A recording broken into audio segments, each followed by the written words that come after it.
पार्टियों से भी जो नेता आए हैं उन सबको भी और राहुल जी को बहुत बहुत स्वागत और मेरी बधाई। मेरे भाई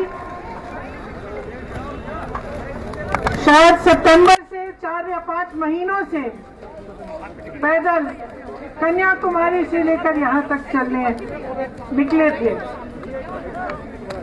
शुरू में मैंने भी सोचा कि बहुत कैसे जाएगी, कैसे होगा, लोग स्वागत करेंगे, क्या होगा, लेकिन जहां जहां गए, कन्याकुमारी से लेकर यहाँ श्रीनगर तक जहां जहां गए तो लोग बाहर आए। किस लिए आए? किस लिए आए? क्योंकि इस देश में अभी एक जज्बा है। इस देश के संविधान के लिए, इस देश की धरती के लिए, इस देश की अनेकता के लिए एक जज्बा है जो हर एक हिंदुस्तानी के दिल में आज भी है। मैं कश्मीर की जनता, जम्मू की जनता का धन्यवाद देना चाहती हूं कि आपने खुले दिल से हमारा स्वागत किया। जब मेरे भाई कश्मीर की तरफ आ रहे थे तो उन्होंने एक मैसेज भेजा हमें, मुझे और मेरी माँ को। उन्होंने कहा कि मुझे एक अजीब सी फीलिंग हो रही है, एक महसूस हो रहा है कि मैं अपने घर जा रहा हूं। और उन्होंने कहा कि और मुझे लगता है कि जब मेरे परिवार वाले मेरा इंतजार कर रहे हैं, वो आकर मुझसे गले लगते हैं, उनके आंखों में आंसू होते हैं, तो उनका दर्द, उनके जज्बात मेरे सीने में समा रहे हैं।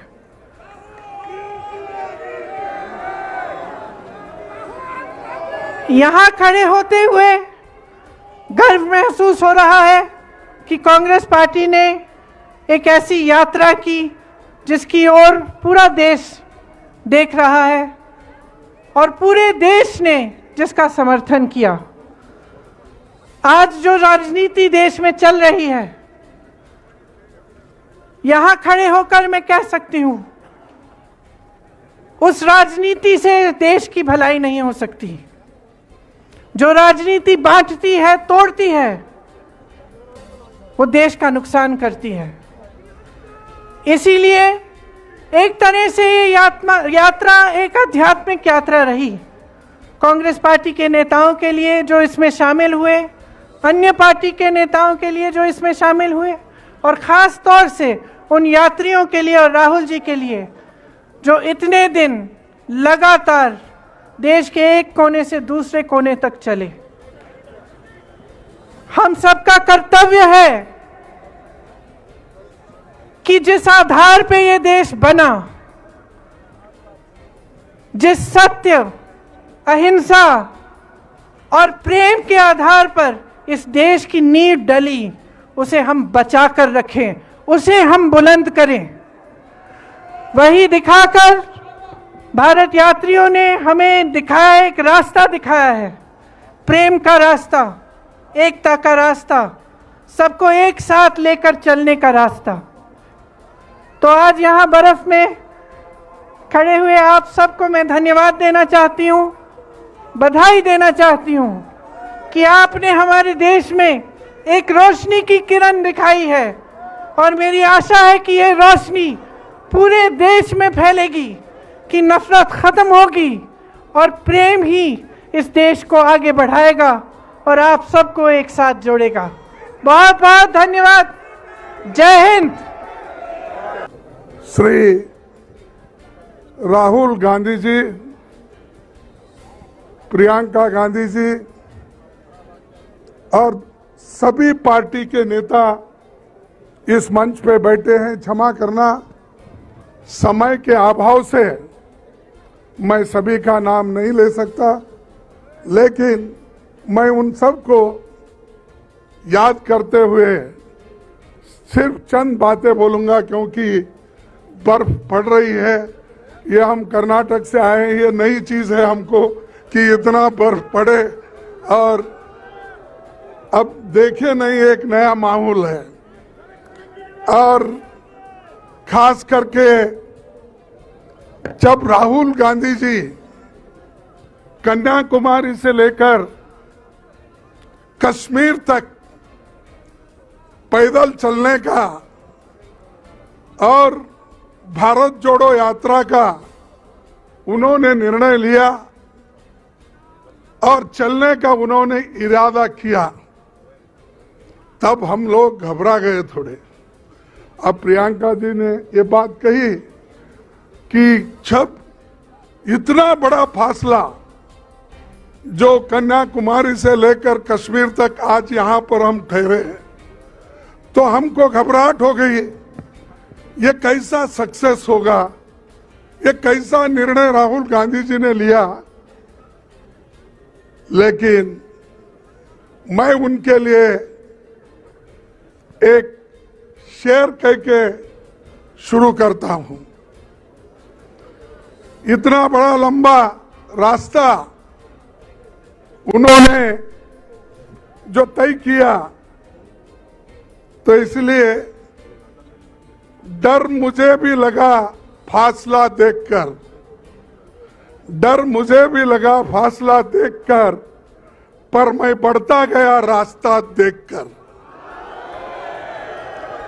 डर मुझे भी लगा फासला देखकर, क्योंकि कन्याकुमारी से कश्मीर तक, पर मैं बढ़ता गया रास्ता देखकर।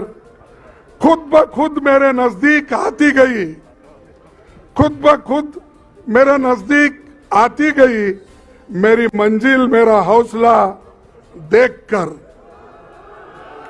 तो ये उन्होंने जो इतनी बड़ी दूरी कंप्लीट की, इसीलिए मैं हमारे पार्टी के ओर से, सारे जनता के ओर से और सारे लोगों के ओर से उनको बहुत बहुत बहुत बधाई देता हूं। और उनके साथ जो यात्री चले, रात दिन उनके साथ रहे, बारिश हो, धूप हो, ठंडी हो, इसमें वो चलते हुए उनका साथ दिए 200 से भी अधिक लोग, उनको भी मैं धन्यवाद करता हूं और बधाई देता हूं। और से उसी के साथ साथ कश्मीर में, मुझे कश्मीर में जो 2-4 दिन में हमको उनके साथ जोड़ने का, लोगों का जो हौसला देखा, स्पीड देखी, तो देखने के बाद हमको ये महसूस हुआ कि कश्मीर के लोग सबसे ज्यादा उदार है, लिबरल है और सबको समेट लेते हैं। ये कश्मीरियत की एक बहुत बड़ी देन है। तो इसलिए दोस्तों, मैं यही कहूंगा कि उनकी जो ये यात्रा निकली, ये किसी चुनाव जीतने के लिए नहीं, सिर्फ कांग्रेस पार्टी को आगे बढ़ाने के लिए नहीं, ये उन्होंने यात्रा निकली नफरत के खिलाफ। आज जो बीजेपी और आरएसएस के लोग हर जगह नफरत फैला रहे हैं, उसलिए उन्होंने ये तय किया कि नफरत के खिलाफ हम लड़ते रहेंगे, लोगों को बताते रहेंगे और हर एक से मिलने की उन्होंने कोशिश की। बच्चों से लेकर बूढ़ों तक, टेक्नोलॉजिस्ट के साथ, डॉक्टर के साथ, इंजीनियर्स के साथ और विद्यार्थियों के साथ, छोटे मोटे दुकानदारों के साथ और छोटे मोटे जो रोजगार काम करते हैं उनके साथ, किसानों के साथ, सबसे मिले और बहुत से महिलाओं से, बच्चों से भी मिले। सब कुछ उन्होंने देखा और चल कर देखा, सिर्फ हवा में उड़ के नहीं देखा। जो मोदी साहब हमेशा हवा में ही उड़ते रहते हैं, आज यहाँ है, कल 8 दिन पहले मेरे कॉन्स्टिट्यूंसी में फिर रहे थे वो चुनाव को देखकर। तो वो आज राहुल गांधी जी ने एक सबूत आपको दिया कि वो कन्याकुमारी से लेकर कश्मीर तक जोड़ सकते हैं और जनता के जो मुद्दे हैं, इन्फ्लेशन हो, अनएम्प्लॉयमेंट हो, ये सारी चीजों के खिलाफ वो लड़ रहे हैं। और एक बात मैं आपको बताना चाहता हूं, मोदी जी, आरएसएस और बीजेपी के लोग इस देश में गरीब को गरीब रखना चाहते हैं और अमीर को अमीर बना रहे हैं। 1% लोग इस देश की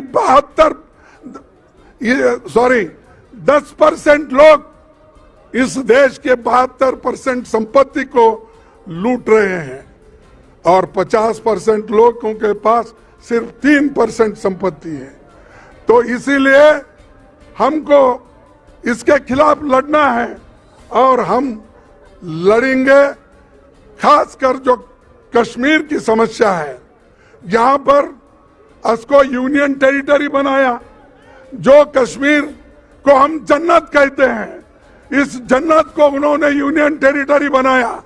लेकिन राहुल गांधी जी का इरादा है इसको असेंबली हम बनाएंगे और यहाँ पर स्टेटहुड लाएंगे और यहाँ असेंबली बनकर ये स्टेट बनेगा कश्मीर। इसीलिए हम पूरी ताकत लगाएंगे। समय की कमी रहने की वजह से मैं और ज्यादा कुछ नहीं बोलना चाहता हूं। उनको बहुत बहुत फिर एक बार बधाई देता हूं। और वो जो आज सड़क पे लड़े, बहुत लोगों से मिले, प्रेम से मिले, और जैसा कि अभी बताया गया कि नफरत के बाजार में मोहब्बत का दुकान खोला, और आप भी खोलो। और उसीलिए मैं आपसे यही कहूंगा कि आप इतने बर्फ होते हुए भी एक होकर जोश के साथ हमारा साथ दिए, उनका साथ दिए। आप सभी को धन्यवाद। और जो ऑल पार्टी के जो लोग यहाँ पर आए हैं, जो सारे विरोध पार्टी से, कन्याकुमारी से लेकर कश्मीर तक भी जो अपोजिशन पार्टी के नेता लोग हमसे जुड़े हैं, उनको भी मैं बहुत बहुत धन्यवाद देता हूं। तो इतना कहते हुए मैं और कुछ आज कहना नहीं चाहता। आप सभी को बधाई। आप सभी ने हमको देख लिया, हमारे साथ जुड़ गए। इसीलिए आपको फिर एक बार धन्यवाद देते हुए मेरे भाषण को समाप्त करता हूं। जय हिंद। आप एक ना, भारत जोड़ो, अरे जोर से बोलो, भारत जोड़ो, जोड़ो जोड़ो, जोड़ो जोड़ो, जोड़ो जोड़ो, जय हिंद, जय हिंद। राहुल गांधी। कांग्रेस पार्टी के वरिष्ठ नेता, विपक्षी दल के वरिष्ठ नेता, हमारे प्यारे कार्यकर्ता, भाइयों और बहनों, प्रेस के हमारे मित्रों, आप सबका यहां बहुत बहुत स्वागत।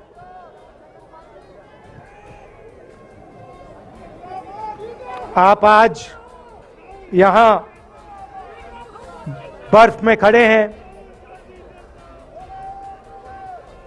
मगर आप में से किसी को सर्दी नहीं लग रही है। आप बारिश में खड़े हुए, कोई भीगा नहीं। गर्मी में आपको गर्मी नहीं लगी, सर्दी में आपको सर्दी नहीं लग रही है, क्योंकि देश की शक्ति आपके साथ है।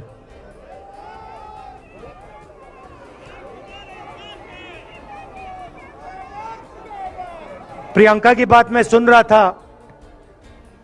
प्रियंका ने कहा मेरे मैसेज के बारे में, प्रियंका ने कहा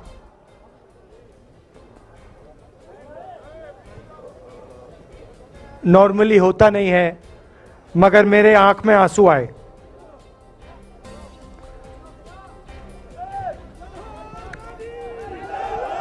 क्योंकि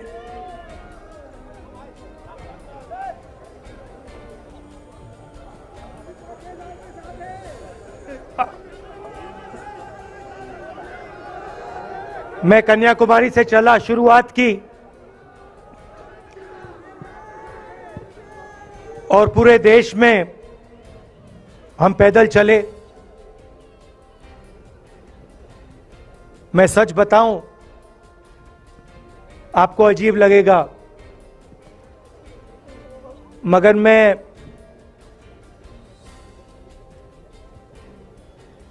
बहुत सालों के लिए हर रोज 8-10 किलोमीटर दौड़ता हूं। तो मैंने सोचा था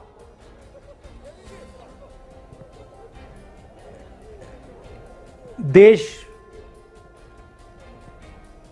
कन्याकुमारी से कश्मीर चलने में इतनी मुश्किल नहीं होगी।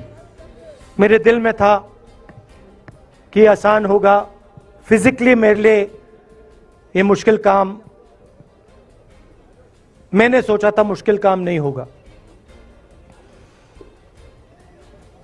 शायद मैं काफी वर्जिश करता हूं, थोड़ा सा अहंकार आ गया, जैसे आ जाता है।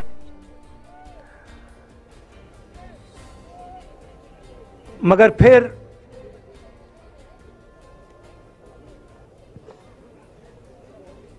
बात बदल गई।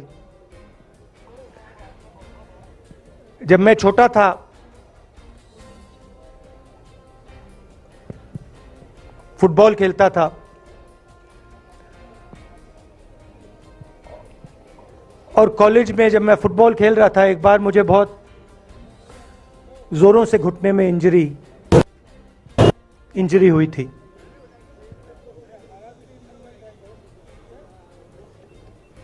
मैं उसको भूल गया था।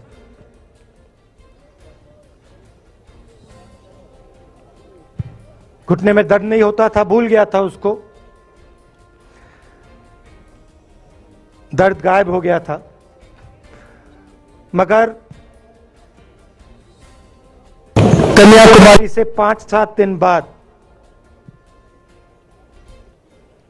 घुटने में प्रॉब्लम आई, और जबरदस्त प्रॉब्लम आई।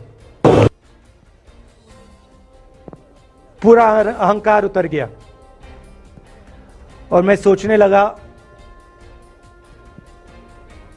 क्या मैं ये जो 3500 किलोमीटर हैं, क्या मैं इनको चल पाऊंगा या नहीं। तो जो मैंने सोचा था आसान काम होगा, वो काफी मुश्किल हो गया। मगर फिर मैंने किसी ना किसी तरीके से ये काम पूरा कर दिया। बहुत कुछ सीखने को मिला, बहुत कुछ सीखने को मिला। मैं आपको बोलूं तो दर्द सहना पड़ा काफी, मगर सह लिया। और रास्ते में एक दिन मुझे दर्द हो रहा था, काफी दर्द हो रहा था, और मैं सोच रहा था 6-7 घंटे और चलने हैं। और उस दिन मुझे लग रहा था कि आज मुश्किल है। और एक छोटी सी बच्ची आई, दौड़ती हुई आई मेरे पास, और मुझे कहती है कि मैंने तुम्हारे लिए कुछ लिखा है, मगर तुम अभी मत पढ़ो, इसको बाद में पढ़ना।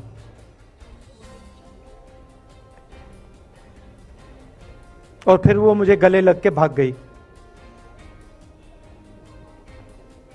फिर मैंने सोचा, अब पढ़ता हूं क्या लिखा है।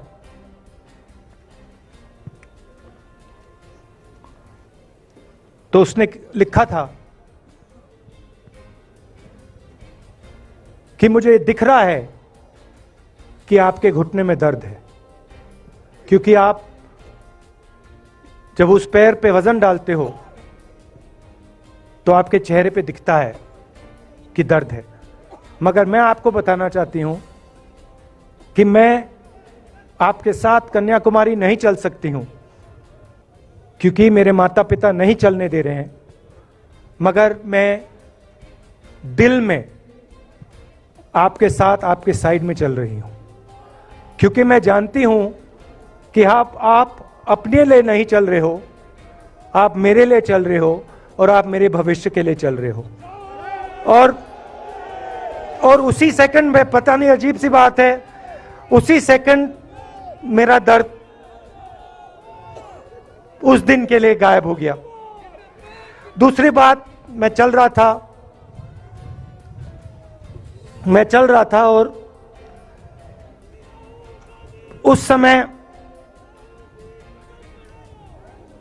उसी समय वहां पे थोड़ी सर्दी बढ़ रही थी। सुबह का समय था और 4 बच्चे आए।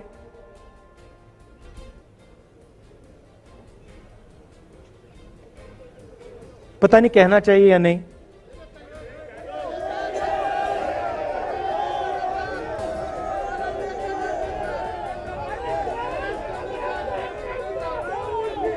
तो कह देता हूं, छोटे से बच्चे थे, भिखारी थे, भीख मांगते थे और मेरे पास आए। कपड़े नहीं थे। मैंने देखा, शायद मजदूरी भी करते थे तो थोड़ी मट्टी थी उन पे। खैर, मैं ये चीजें देखता नहीं हूं, तो मैं उनके साथ गले लगा, घुटनों पे गया, ऐसे उनको पकड़ा मैंने, क्योंकि मैं उनकी लेवल पे रहना चाहता था। और फिर, नहीं सुनिए, मैं ये बात कहना नहीं चाह रहा था मगर कह दूंगा। तो उनको ठंड लग रही थी, वो कांप रहे थे। शायद उनको खाना नहीं मिला था। छोटे बच्चे मजदूरी कर रहे थे।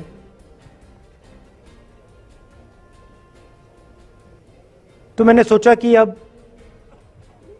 अगर ये स्वेटर नहीं पहनते हैं, अगर ये जैकेट नहीं पहन रहे हैं, तो मुझे भी नहीं पहनना चाहिए। मगर मैं झिझका क्यों आपको बताना चाहता हूं। मैं झिझका क्यों आपको बताना चाहता हूं। जब मैंने ये खत्म किया, मैं चल रहा था, तो हमारे साथ एक व्यक्ति थे। उन्होंने मेरे कान में बोला, राहुल जी, ये बच्चे गंदे हैं, इनके पास आपको ऐसे जाना नहीं चाहिए। तो मैंने उनसे कहा, वो आपसे और मुझसे दोनों से साफ हैं।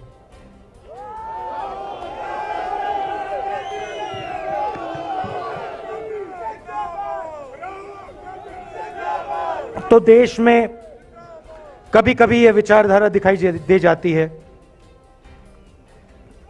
दूसरी बात आपको बता देता हूं, शायद लोगों को अच्छी ना लगे। जब मैं चल रहा था, आपने देखा होगा कि बहुत सारी महिलाएं रो रही थी। आपने देखा? आपको मालूम है क्यों रो रही थी? नहीं, उसमें से बहुत सारी महिलाएं इमोशनल थी, मुझसे मिलकर रो रही थी। मगर उसमें बहुत सारी ऐसी भी महिलाएं थी जिन्होंने मुझे बोला कि उनके साथ बलात्कार हुआ है, उनको किसी ने मोलेस्ट किया है, उनके किसी रिश्तेदार ने उनको मोलेस्ट किया है।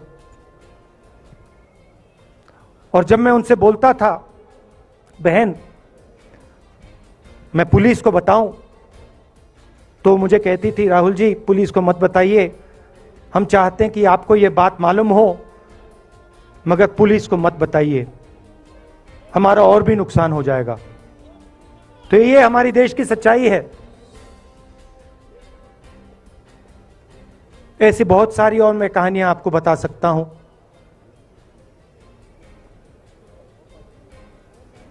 तो फिर मैं कश्मीर की ओर आ रहा था और मैं सोच रहा था कि इसी रास्ते पे मैं नीचे से ऊपर जा रहा हूं। मैं सोच रहा था कि इसी रास्ते से सालों पहले मेरे रिश्तेदार नीचे से ऊपर आए, सॉरी ऊपर से नीचे आए, कश्मीर से इलाहाबाद गंगा की ओर गए। और मुझे ऐसा लग रहा था कि मैं वापस अपने घर जा रहा हूं।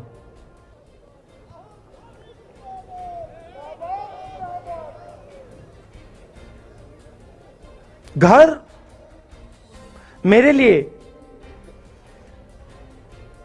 जब से मैं छोटा था, मैं सरकारी घरों में रहा हूं, मेरा अपना घर नहीं है। तो मेरे लिए घर, जिसको जो स्ट्रक्चर होता है, उसको मैंने कभी घर नहीं माना। वो मेरे लिए, मैं कहीं भी रह लूं, वो एक इमारत होती है, वो घर नहीं होता है। घर मेरे लिए एक सोच है, एक जीने का तरीका है, एक सोचने का तरीका है।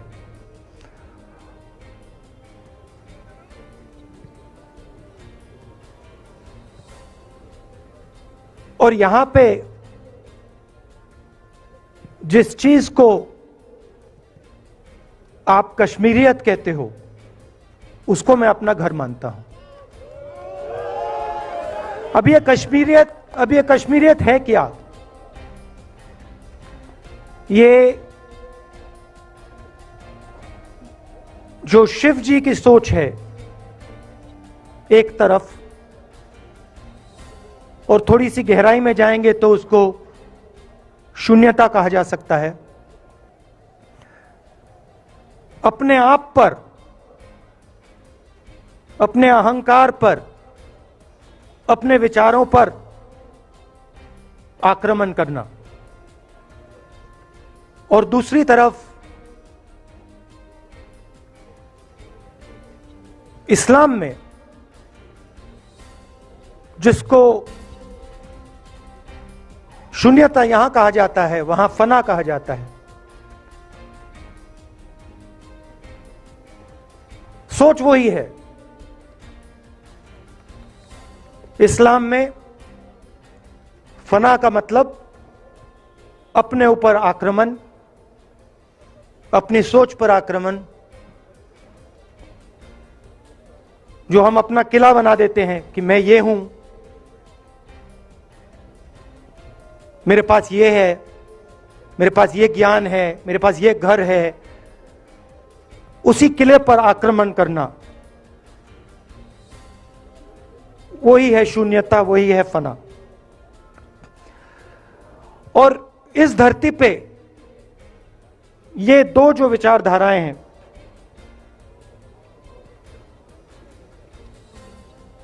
इनका एक बहुत गहरा रिश्ता है, और ये सालों से रिश्ता है, जिसको हम कश्मीरियत कहते हैं। यही सोच बाकी स्टेट्स में भी है। गांधी जी वैष्णव जनतों की बात करते थे, जिसको हम यहां शून्यता, फना कहते हैं, उसको गुजरात में वैष्णव जनतो कहा जाता है। असम में शंकर देव जी ने भी यही बात कही। कर्नाटक से हमारे यहाँ जो लोग आए हैं, वहाँ बसवा जी ने ये बात कही। केरल में नारायण गुरु ने ये बात की। महाराष्ट्र ने ज्योतिबा फुले जी ने ये बात की। और यहाँ इसको हम कश्मीरियत कहते हैं। लोगों को जोड़ना और दूसरों पर आक्रमण नहीं करना, अपने आप पर आक्रमण करना, अपनी कमी देखना।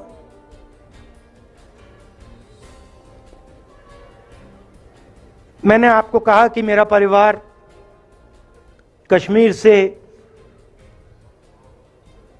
गंगा की ओर गया था। इलाहाबाद संगम के बिल्कुल किनारे वहां पास में हमारा घर है।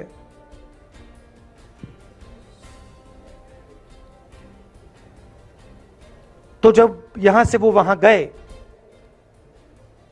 उन्होंने कश्मीरियत की जो सोच थी उसको गंगा में डाला था, गंगा में ले गए उस सोच को और उत्तर प्रदेश में उस सोच को फैलाया था, जिसको उत्तर प्रदेश में गंगा जमुना तहजीब कहा जाता है।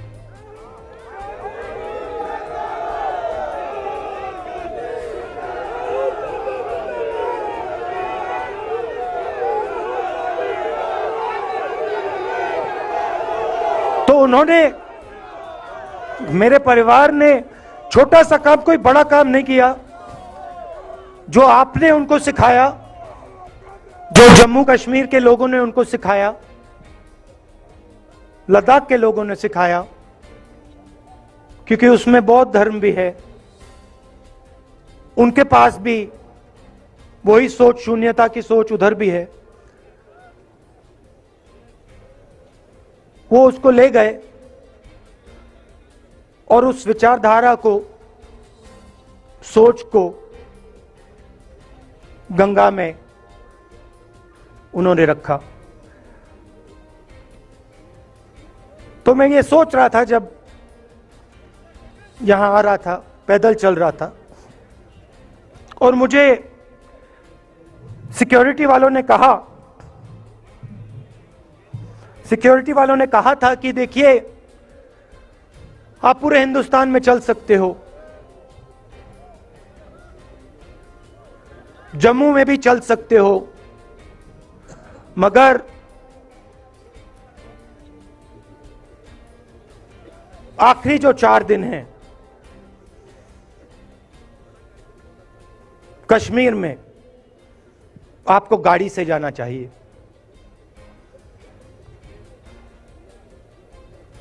वेणुगोपाल जी ने मुझे कहा पहले,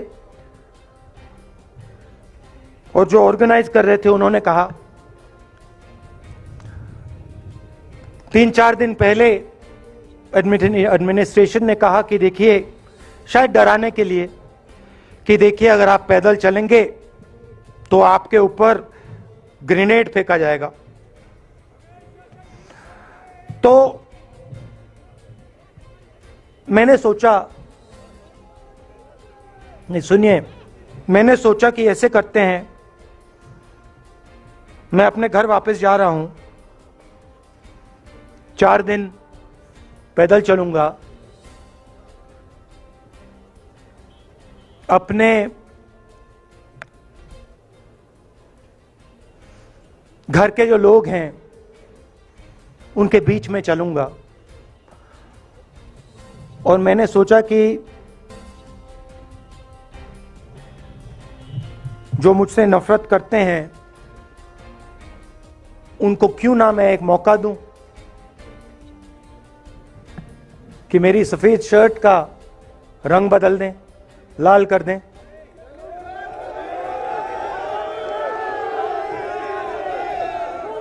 क्योंकि मेरे परिवार ने मुझे सिखाया है, गांधी जी ने मुझे सिखाया है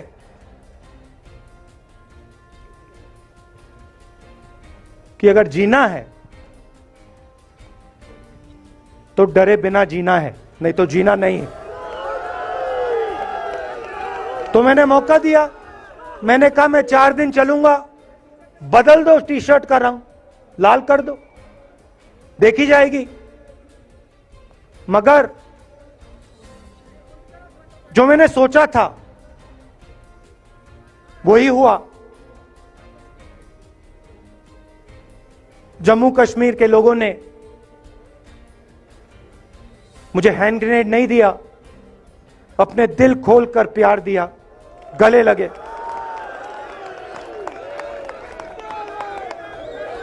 और मुझे बहुत खुशी हुई कि उन सब ने मुझे अपना माना और प्यार से, बच्चों ने, बुजुर्गों ने आंसुओं से मेरा यहां स्वागत किया। मैं अब जम्मू कश्मीर के लोगों से और जो यहां हमारे सेना के लोग काम करते हैं, सीआरपीएफ के लोग काम करते हैं, उनको मैं कुछ कहना चाहता हूं। सबको, जम्मू कश्मीर के युवाओं को, बच्चों को, माताओं को, सबको, सीआरपीएफ के, बीएसएफ के, आर्मी के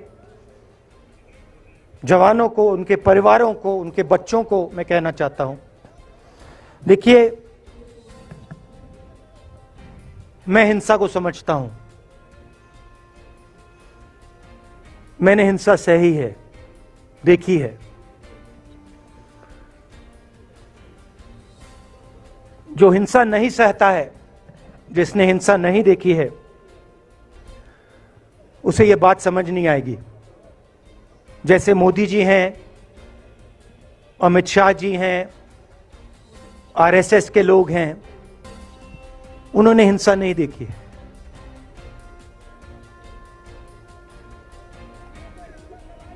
डरते हैं, नहीं डरते हैं, देखिए डरते हैं।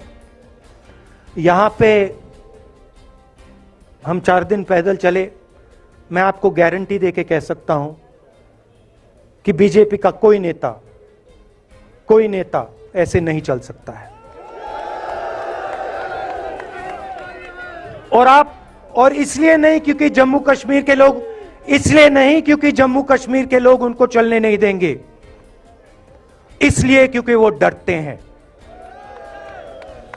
खैर, मैं अपने जम्मू कश्मीर के लोगों को, युवाओं को, बुजुर्गों को और आर्मी के लोगों को, सीआरपीएफ, बीएसएफ लोगों को थोड़ा सा बताना चाहता हूं। देखिए, मैं जब 14 साल का था, स्कूल में था, सुबह ज्योग्राफी की क्लास में था, मैं पढ़ रहा था, सामने बैठा था और मेरी एक टीचर आई, अंदर आई और उसने कहा, राहुल तुम्हें प्रिंसिपल बुला रहा है। मैं बदमाश था, बहुत बदमाश था जब छोटा था। बहन से पूछ सकते हो क्या क्या करता था मैं, अभी भी करता हूं।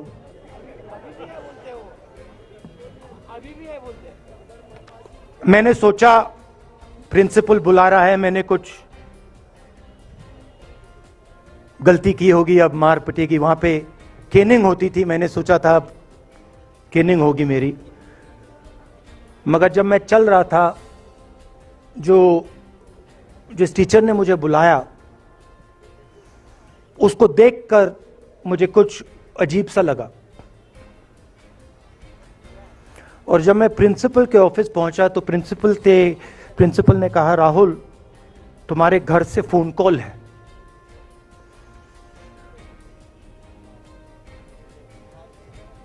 और जब मैंने उसके शब्द सुने, मुझे पता लग गया कुछ गलत हो गया है।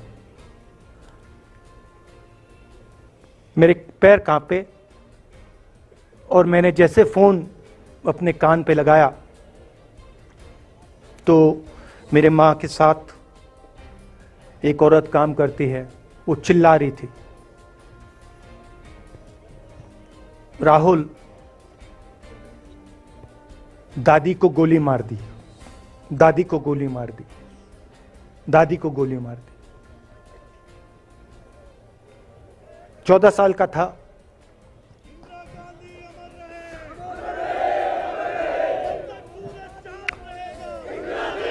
देखिए, ये जो मैं कह रहा हूं, ये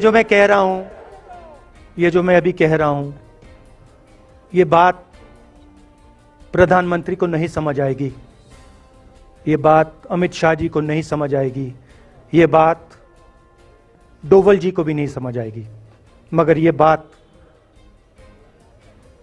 कश्मीर के लोगों को समझ आएगी, ये बात सीआरपीएफ के लोगों को समझ आएगी, ये बात आर्मी के लोगों को समझ आएगी, उनके परिवारों को समझ आएगी।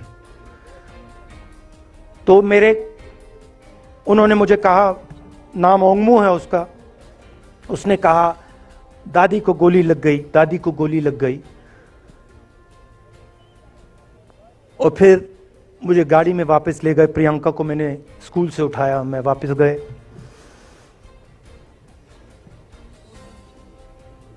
और फिर मैंने वो जगह देखी जहां मेरी दादी का खून था।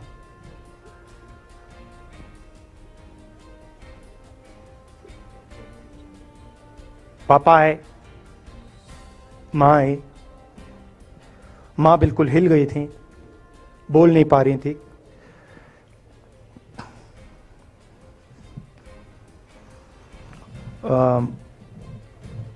हाँ,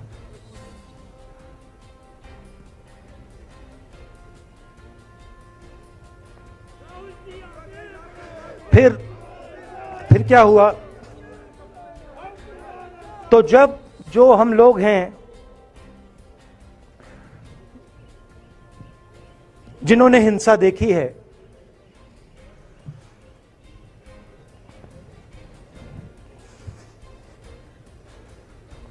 ये जो है ना, ये इसको हम बिल्कुल दूसरी तरीके से देखते हैं।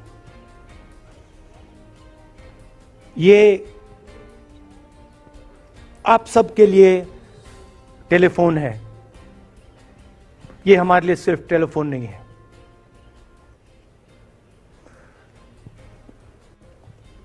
उसके बाद 6-7 साल बाद मैं अमेरिका में था और फिर से टेलीफोन आया। 21 में टेलीफोन आया। जैसे बहुत सारे, जैसे जो पुलवामा में हमारे सैनिक मरे थे, उनके घर टेलीफोन आया होगा। हजारों कश्मीरी लोगों के घर टेलीफोन आया होगा। सेना के परिवारों को टेलीफोन आया होगा। वैसा ही टेलीफोन आया। पिता के एक दोस्त थे, उन्होंने मुझे फोन किया और कहा, राहुल बुरी खबर है। मैंने उनसे कहा, मैं जानता हूं, पापा मर गए। कहते हैं हाँ। मैंने कहा धन्यवाद, फोन रख दिया। तो मेरा कहना है जो हिंसा करवाता है, जैसे मोदी जी हैं, अमित शाह जी हैं, अजीत डोवल जी हैं, आरएसएस के लोग हैं, वो इस बात को समझ नहीं सकते हैं, वो दर्द को समझ नहीं सकते हैं। हम समझ सकते हैं। पुलवामा के जो सैनिक थे, उनके बच्चों के दिल में क्या हुआ मैं जानता हूं। मेरे दिल में वही हुआ है जो यहां पे कश्मीर में लोग मरते हैं, उनके दिल में क्या होता है। जो फोन कॉल आता है, क्या लगता है, वो मैं समझता हूं, मेरी बहन समझती है। तो कल किसी जर्नलिस्ट ने मुझसे पूछा, यात्रा का क्या लक्ष्य है?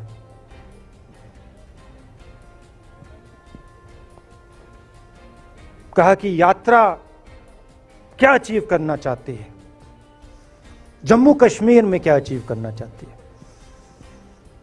मेरे उस समय दिमाग में आया, मगर मैंने कहा नहीं बोलता हूं, कल भाषण में बोलूंगा। यात्रा का लक्ष्य है कि ये जो फोन कॉल हैं, चाहे ये आर्मी के हों, चाहे सीआरपीएफ के हों, चाहे ये कश्मीर के लोगों के हो, ये फोन कॉल बंद हो जाए।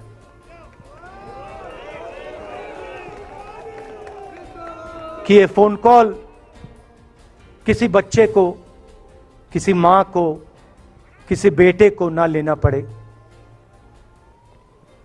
मेरा लक्ष्य ये जो फोन कॉल हैं इनको बंद करने का है। अब देखिए, बीजेपी आरएसएस के लोग आक्रमण किस चीज पे कर रहे हैं। मुझे गाली देते हैं, मैं उनका धन्यवाद करता हूं, क्योंकि मैंने आपको शून्यता की बात की, शिव की बात की, उसको मैं समझता हूं और मैं दिल से उनका धन्यवाद करता हूं कि जितना भी वो मेरे ऊपर प्रेशर डालें, जितनी भी गाली लगाएं, जो भी वो करें, उससे मैं सिर्फ सीखता हूं। तो मैं एक प्रकार से उनका धन्यवाद करता हूं। मगर जो मैंने आपको बात बोली पहले, चाहे वो कश्मीरियत है, चाहे वो वैष्णव जंतो है, चाहे वो शंकर देव जी हैं, बसवा हैं, नारायण गुरु हैं, तिरुवल्लुवर हैं जो तमिलनाडु के बड़े पोएट हैं, फूले जी हैं, और जो कश्मीरियत हैं, ये इस विचारधारा पे आक्रमण कर रहे हैं। और ये जो विचारधाराएं हैं, ये इस देश की नींव है, इस देश की फाउंडेशन है। और आपने जो किया, जो यात्रियों ने किया, हम सब ने किया, इस विचारधारा की रक्षा के लिए किया है। मैंने ये काम अपने लिए नहीं किया, मैं ऐसा काम अपने लिए कभी कर ही नहीं सकता हूं। मैंने ये काम हमारे कांग्रेसी मित्रों को ये अच्छा ना लगे, मगर मैंने ये काम कांग्रेस पार्टी के लिए भी नहीं किया है। मैंने ये काम, और हम सब ने ये काम हिंदुस्तान की जनता के लिए किया है।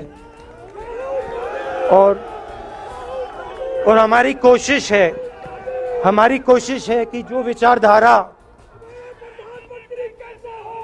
विचारधारा इस देश की नींव को तोड़ने की कोशिश कर रही है, जो विचारधारा इस देश की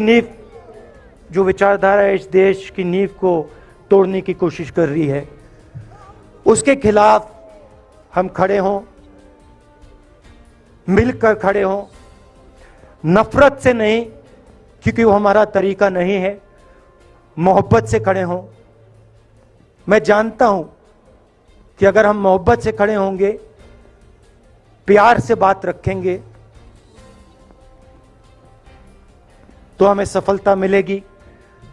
और उनकी जो विचारधारा है, उसको हम सिर्फ हराएंगे नहीं, मगर उस विचारधारा को हम उनके दिलों से निकाल देंगे। तो आपने, देश की जनता ने हमारा समर्थन किया।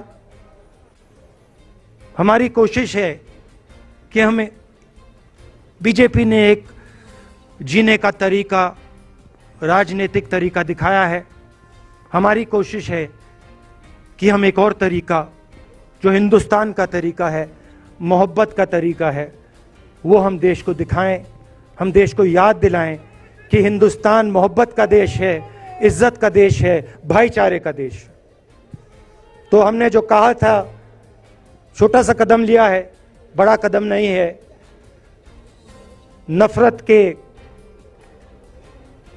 बाजार में मोहब्बत की दुकान खोलने की कोशिश की। धन्यवाद। जय हिंद।